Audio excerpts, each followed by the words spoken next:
خلاص بعدها هنبدأ دور ال 16، وأول ماتش دور ال 16 بين هولندا وأمريكا، وهيبقى ماتش صعب جدا على الفرقتين، والتوقعات هتبقى صعبة لأن تقريبا الفرقتين متساويين في القوة إلى حد ما.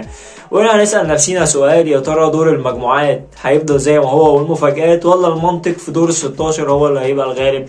وده اللي هنشوفه في الماتش النهارده. طبيعي أي حد هيتفرج هيقولك إن هولندا هتكسب أمريكا، ولكن هولندا كاس العالم ده مش احسن حاجة، وماشية بطريقة وطريق ما كانش كويس، لان الاكوادور عملت عليها ماتش والسنغال عملت عليها ماتش. هي كسبت ولكن ما قدمتش اداء مقنع لحد دلوقتي، يعني بس اتأهلوا بس ما قدموش اداء مقنع قدام الفرق، والاكوادور فعلا حرجهم. وامريكا قدمت اداء هايل قدام انجلترا، وقدمت اداء هايل في ماتشاتها كلها تقريبا. فانا شايف وحاسس ان امريكا هتصعد على هولندا.